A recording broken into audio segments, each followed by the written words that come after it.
अब एक अलग खबर, अब वो खबर जिसे सुनकर देखकर आप चौंक जाएंगे। आज इनके साथ, गडकरी जी के साथ हमारा एक शो था इसी स्टूडियो में, यहीं पर। इस बयान को, जो बयान हम आपको दिखा रहे हैं, एक वरिष्ठ नेता, एक केंद्रीय मंत्री का बेहद बोल्ड बयान कहा जा सकता है। आज सुबह सड़क परिवहन मंत्री और ट्रांसपोर्ट मिनिस्टर नितिन गडकरी एक विशेष शो के लिए हमारे साथ यहीं मौजूद थे। Special show Nitin Gadkari and 5 editors में मैंने उनसे पूछा कि क्या पेट्रोल डीजल की गाड़ियां बंद हो जाएंगी, बल्कि मेरा सवाल था कि क्या उनकी दुकानदारी बंद हो जाएगी। मैंने उनसे पूछा कि पेट्रोल डीजल की लॉबी काफी मजबूत मानी जाती है, क्या आप उनकी दुकानदारी बंद कर देंगे। इस पर नितिन गडकरी ने कहा कि वो पेट्रोल और डीजल की पूरी दुकान ही बंद करना चाहते हैं। गडकरी जी ने कहा कि ये उनकी लाइफ का मिशन है। एक केंद्रीय मंत्री के तौर पर यह उनका बहुत बड़ा बयान है। उन्होंने इससे जुड़ी कई और बड़ी बातें भी कही, जिसे आपको जरूर सुनना चाहिए। ये जो लॉबी है पेट्रोल और डीजल की, काफी मजबूत लॉबी है। इनकी दुकानदारी बंद कर रहे हैं आप, तो इनको नुकसान, आपको ये परेशान नहीं कर रहे हैं ये लोग? मुझे तो ये दुकान पूरा बंद करना है। दैट इज मेरे लाइफ का मिशन है। मैं ये बोल चुका हूँ कि मैं लाइफ में जिस दिन पेट्रोल डीजल के पेट्रोल पंप बंद हो जाएंगे, पूरा इनका बैंड बाजा बज जाएगा, वो देश के इतिहास का सुखी अच्छा दिन होगा। प्रदूषण से मुक्ति मिलेगी और लोग भी खुश होंगे। और 18 लाख करोड़, एक मिनट, ये 18 लाख करोड़ देश के इकोनॉमी में जाएंगे। किसान समृद्ध संपन्न होंगे, युवाओं को रोजगार मिलेगा, राज्य सरकार, भारत सरकार को जीएसटी मिलेगा, देश की ग्रोथ बढ़ेगी, एक्सपोर्ट बढ़ेगा, देश आगे बढ़ेगा। आप इस बात के हक में है कि सरकार की भी कंपनियां पेट्रोल की बंद हो जाए? नहीं, स्पष्टता बोलिए। सरकार की भी कंपनियां पेट्रोल जो बेचती हैं, अभी भी उस पर बहुत बड़ा वर्ग डिपेंडेंट है और आप अच्छी तरह जानते हैं, वो बंद हो जाए। आपको मालूम है सरकारी कंपनियां पेट्रोल इंपोर्ट करती है? हाँ, वो जानते हैं। क्या इंपोर्ट बंद नहीं होना चाहिए? बायो सीएनजी, बायो एलएनजी के पंप होंगे, इंडियन ऑयल, भारत पेट्रोलियम उसको बेचेगी। इथेनॉल के पंप होंगे, इथेनॉल बेचेगी। मिथेनॉल के पंप होंगे, मिथेनॉल बेचेंगी। क्या ये ट्रांजिशन हो पाएगा? क्योंकि इसमें लॉबीज इन्वॉल्व है, इसमें गवर्नमेंट्स इन्वॉल्व है। आप सीधे सीधे, बड़ी बात आपने कही है, आपने सीधे सीधे कहा कि आपका सपना है कि इस देश से तेल का बिकाव गाड़ियां चलाने के लिए बंद हो। That's a big statement. पहली बात तो आपका बात बिल्कुल सही है, बहुत कठिन है, बहुत बड़ा चैलेंज है। हाँ, ट्रांजिशन। और आपको एक बात बताता हूँ जी, मेरे 45 साल के राजनीतिक जीवन में जी, जो मैंने कहा वो हुआ। केंद्रीय मंत्री नितिन गडकरी जो कह रहे हैं उसका मतलब क्या है, उन्होंने अपने बयान में ये सब समझा दिया। नितिन गडकरी ने कहा है कि पेट्रोल डीजल बंद हुआ तो वो देश का सबसे अच्छा दिन होगा, प्रदूषण से मुक्ति मिलेगी, किसान समृद्ध संपन्न होंगे, 18 लाख करोड़ रुपए देश की इकोनॉमी में आ जाएंगे। पेट्रोल पंप की जगह bio CNG, bio LNG pump होंगे, एथेनॉल होगा। तेल बेचने वाली कंपनियां एथेनॉल, मेथेनॉल बेचेंगी।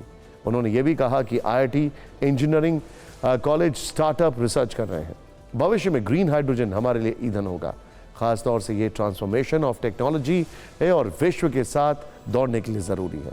उन्होंने दावा किया कि ये बड़ा चैलेंज है, लेकिन जो कहा है वो हुआ है। नितिन गडकरी ने इसके साथ ही कई राजनीतिक मुद्दों पर भी बात की। नितिन गडकरी एंड 5 एडिटर्स के दौरान लिए एक बड़े इंटरव्यू का एक छोटा सा हिस्सा आपको दिखाते हैं।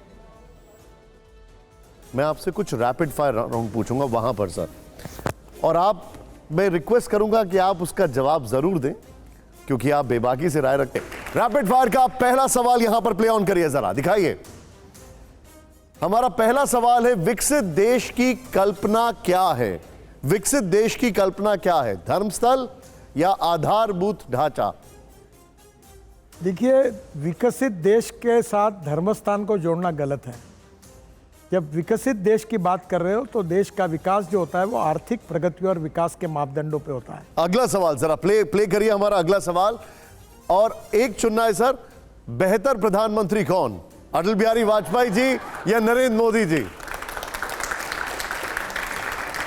इसका जवाब यह है कि दोनों भी बेहतरीन प्रधानमंत्री है और दोनों का भी मैं आदर और सम्मान करता हूं और दोनों हमारे लिए प्रेरणा का विषय है। ठीक, अगला सवाल। प्ले करिए। हमारा अगला सवाल क्या है? बीजेपी का बेहतर साथी कौन? Mamata Banerjee, MK Stalin, Mehbooba Mufti, Uddhav Thackeray. ये कभी ना कभी साथ रह चुके हैं। देखो, आने वाला कल एक सपना है, गुजरा हुआ कल बस अपना है। हम गुजरे हुए कल में रहते हैं, यादों के सब जुगनू जंगल में होते हैं। तो अभी ये क्या है? ये यादें हैं। इन गुजरे हुए कल में कौन सा ज्यादा अपना है? अभी जो एनडीए के साथ हमारे साथ काम कर रहे हैं वही हमारे बेहतर साथी है। हिंदुत्व का बड़ा चेहरा कौन? बाला साहब ठाकरे जी या योगी आदित्यनाथ जी? दोनों भी है, और हिंदुत्व यही राष्ट्रीयत्व है, और हिंदू ये जीवन पद्धति है, इसका संबंध धर्म से नहीं है। हमारा अगला सवाल क्या है? बेहतर नेता कौन? राहुल गांधी, अरविंद केजरीवाल या असदुद्दीन ओवैसी? नहीं, हमारे लिए तो नरेंद्र मोदी ही सबसे बेहतर नेता है। इनमें से कौन है सर? नहीं, इनमें से मुझे कोई चॉइस करने का मुझे कोई ज़रूरत भी लगती नहीं और कोई आवश्यकता भी नहीं है। ठीक है। अब सर कुछ ऐसे सवाल जो हमारे मन में है, और ये पॉलिटिकल सवाल हैं। बड़ी चर्चा चल रही है आजकल, और वो चर्चा चल रही है इंडिया शब्द। अचानक इस शब्द को लेकर आपत्ति क्यों? नहीं, कोई आपत्ति नहीं है। भारत ये हमारा पुराना इतिहास, संस्कृति और विरासत से जुड़ा हुआ शब्द है। नितिन जी, 3 लोगों का नाम आता है, नितिन गडकरी, अमित शाह, योगी आदित्यनाथ। प्रधानमंत्री नरेंद्र मोदी के उत्तराधिकारी के रूप में क्या आप खुद को भारत के भविष्य में प्रधानमंत्री के तौर पे देखते हैं? आप कहेंगे नहीं देखता। मैं जयप्रकाश जी के आह्वान पर जब स्टूडेंट था तब इमरजेंसी के खिलाफ मैं राजनीति में आया हूँ। माय कन्विक्शन जो है वो मेरा लाइफ कन्विक्शन है, वो मेरी आइडियोलॉजी है। फिर भी आपको लगता है इधर भी गधे हैं, उधर भी गधे हैं, गधे च्यवनप्राश खा रहे हैं और घोड़े घास नहीं खा रहे हैं? मैं एक बार वो बयान सुनाना चाहूंगा। स्टूडियो में जरा वॉल्यूम अप करेगा, सुनाइए वो बयान गडकरी जी का। हमारे एक शायर बहुत बड़ी शायरी कहते थे, वो मजाक में कह रहा हूं, मैं किसी को कह नहीं रहा हूं। वो कहते थे, इधर गधे उधर गधे, सब तरफ गधे ही गधे, अच्छे घोड़ों को नहीं है घास और गधे खा रहे च्यवनप्राश। अभी तक जो आपकी राजनीति रही है वो हम सब देखते रहे, लेकिन अब एक व्यक्तिगत टिप्पणी की राजनीति होने लगी है। क्या आप भी उसमें फंस गए हैं? नहीं नहीं जी, मैंने कुछ बोला ही नहीं। मैंने एक शायर की बात बताई और आगे ये कहा कि मैं तो शायर आपको याद क्यों आया? मैं किसी का नाम नहीं ले रहा हूँ, किसी को गधा नहीं बोल रहा हूँ, ये भी खुलासा किया। अब समझने वाले को इशारा काफी होता है। अभी उद्धव ठाकरे जी, उनका एक बयान आया, उन्होंने कहा कि जो राम भक्त हैं उनके साथ कुछ हो सकता है, गोधरा जैसी घटना हो सकती है। ये उद्धव ठाकरे जी ने कहा है। वही बता पाएंगे, कोई उनके पास जानकारी होगी, मुझे पता नहीं, लेकिन ये आशंका है, यह वार्निंग है। संविधान से इंडिया शब्द हटाया जाना चाहिए, यस, नो या पास? सर, ये तो पार्लियामेंट तय करेगी जो कुछ करना है, मेरा टिप्पणी करना उचित नहीं है। अजीत पवार ईमानदार नेता हैं। मुझे ऐसा लगता है कि सब अपने अपने लेवल पर नेता सही है। किसी के बारे में कोई टिप्पणी करना मैं अपने राजनीतिक जीवन में टालते रहता हूं। अगला सवाल, बीजेपी में परिवारवादी नेता नहीं है। देखिए, किसी का बेटा होना या बेटी होना गुनाह नहीं है, पर बेटा और बेटी को टिकट देना ये उसके पिता या माता जब आग्रह करती तो गलत है।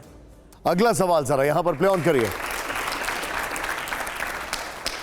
एक देश एक चुनाव 2024 से लागू होना चाहिए, यस या नो? सर, ये तो सब उच्च स्तर पर पार्लियामेंट और हमारी सरकार में तय होगा। उद्धव ठाकरे का एनडीए गठबंधन में स्वागत है। अभी तो वो एनडीए के साथ नहीं है। ओके, अगर वो आना चाहेंगे तो? अभी तक तो ऐसा कोई प्रस्ताव नहीं है। ठीक है सर, इसमें तो हाँ या ना में कुछ बताइए। अच्छी सड़कों के लिए ज्यादा टोल टैक्स देना होगा? नहीं, टोल टैक्स का फॉर्मूला तय है।